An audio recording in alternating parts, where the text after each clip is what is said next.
ሰው በዚህ ልክ እንዴት የራሱን ዜጋ የሚጎዳ ከባዕድ ነገር ጋር የተቀላቀለ ምርት እያመረተ ለህብረተሰቡ ያቀርባል?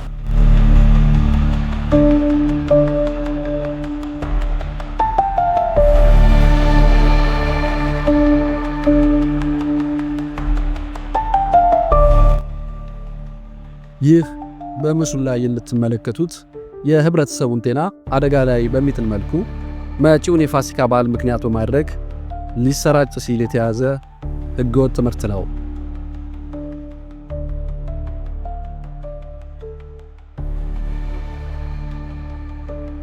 ምግብን ከባዕድ ነገር ጋር መቀላቀል በህብረተሰብ ጤናና ኢኮኖሚ ላይ ከፍ ያለ ጉዳት የሚያደርስ አሳሳቢ ጉዳይ ነው። የኢትዮጵያ ምግብና መድኃኒት ባለስልጣንም ችግሩን ከስር መሰረቱ ለመንቀል የተለያዩ ስራዎችን እየሰራ ቢገኝም ህዝብን አደጋ ላይ ሊጥል በሚችል መልኩ ምግብን ከባዕድ ነገር ጋር ሲቀላቅሉ የሚገኙ ግለሰቦችና ተቋማት ላይ ክትትልና የሰርቬላንስ ስራዎችን በመስራት የእርምት እርምጃ እየተወሰደ ይገኛል።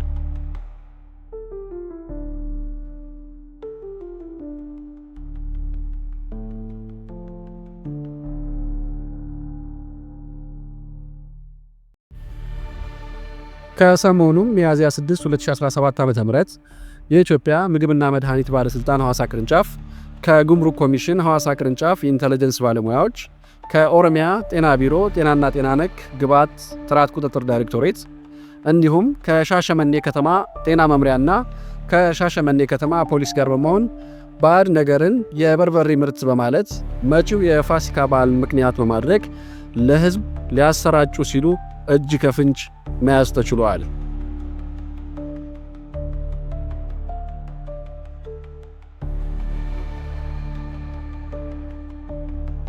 ስለ ጉዳዩ የጠየቅናቸው የኢትዮጵያ ምግብና መድኃኒት ባለስልጣን ሐዋሳ ቅርንጫፍ ጽሕፈት ቤት ኃላፊ የሚከተለውም ብለዋል።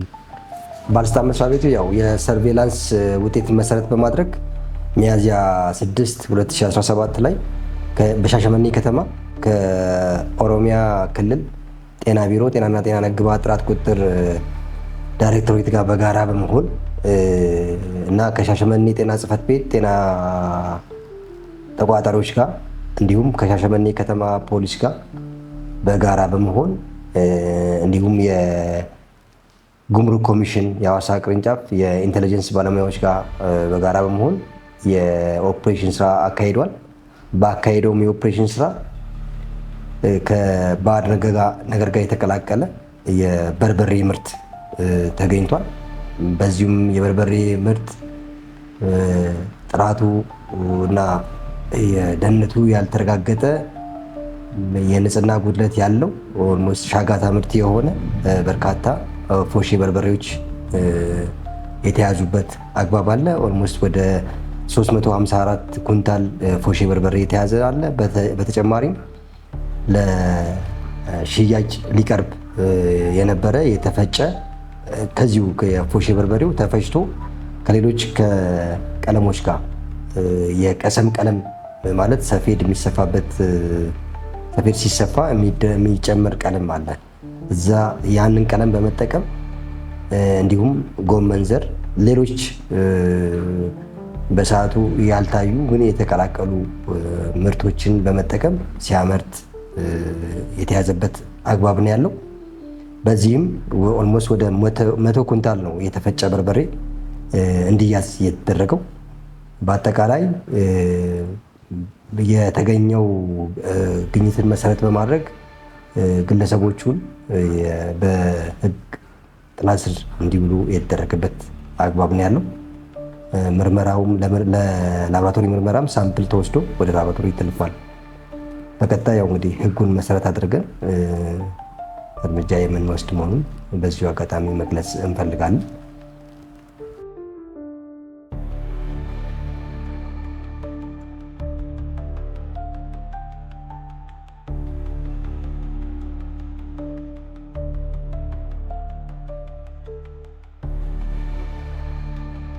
እነዚህ ምርቶች ወደ ገበያ ተሰራጭተው ቢሆን ኖሮ በህብረተሰብ ጤና ላይ የሚያደርሱ ጉዳቶች ከፍ ያሉ ናቸው። የቅርንጫፉ ኃላፊም የነገሩን ይህንኑ ነው። ይህ ተግባር በጤና ላይ ከፍተኛ ተጽዕኖዎች ያሳድራሉ። ለምሳሌ ያህል ያው የምግብ ጥራት መቀነስ የምግብ ጥራቱን ይቀንሳል። ለምሳሌ የምግብ ጣዕሙን፣ መልኩን፣ ሽታውን፣ አጠቃላይ ጥራቱ በእጅጉ ሊቀንስ እንደሚችል ያው ጥናቶች ያሳያሉ። አንድ ሰው ከዛ ምግብ የሚያገኘውን ንጥረ ነገር እንዳያገኝ ሊያደርገው ይችላል። ሌላው የጤና አደጋ ሊፈጠር ይችላል። ያው የጤና አደጋ የሰው ልጅ ጤና እጅጉን አደገኛ ጉዳት ሊያደርስበት የሚችልበት ሁኔታ እንዳሉም ያሳያል። ሌላው መርዛማ ንጥረ ነገሮች ናቸው። ቅድም ያልኩክ እንግዲህ ምግብ ከባዕድ ነገር ጋር ሲቀላቀል አንደኛው በርበሬው ላይ ሲጨመር የነበረው የቀሰም ቀለም ነው። እንግዲህ የቀሰም ቀለም ነው። ያ የቀሰም ቀለም ካርሲኖጀኒክ ነው። ስለዚህ ያንን ነው እንግዲህ በርበሬ ውስጥ እንትን ተብሎ ለምግብነት፣ ስለዚህ መርዛማ ኬሚካል ነው ማለት ነው። ስለዚህ ያም የጤና አደጋ ነው። ሌላ አለርጂዎች ሊያጋጥሙ ይችላሉ። የበሽታ አምጪ ተዋሲያንም ለበሽታ አምጪ ተዋሲያንም ሊያጋልጥ ይችላል። ለምን? ንጽህናው አልጠበቀም። ንጽህናው ባልተጠበቀበት ሁኔታ ነው ያ ምግብ ሲቀላቀል የነበረው። ስለዚህ ከፍተኛ ለሆነ ለምግብ ወለድ በሽታዎች ሊያጋልጡን የሚችልበት ሁኔታ ነው ያለው።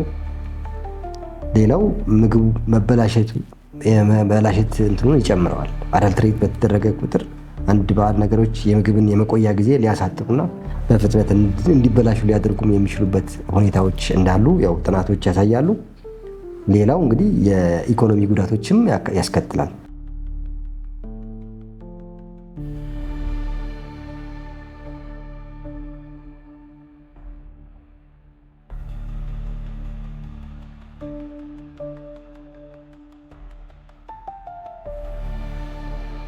ህገወጥ የምግብ ዝውውርና ምግብን ከባዕድ ነገር ጋር መቀላቀል መቆጣጠር የሁሉም ተቆጣጣሪ አካላት ህጋዊ ግዴታ እንዲሁም የህብረተሰቡ የዜግነት ግዴታ ሲሆን ይህ የሻሸመኔው ህገወጥ ተግባርን ለማስቆም በተደረገው ጥረት ተሳትፎ ለነበራቸው የመንግስት አካላት አቶ ፍቃዱ ልማኔ ምስጋናቸውን አቅርበው ህብረተሰቡ ተመሳሳይ ድርጊቶችን ሲመለከት ለተቆጣጣሪ አካላት እንዲያሳውቅ የአደራ መልእክት አስተላልፈዋል።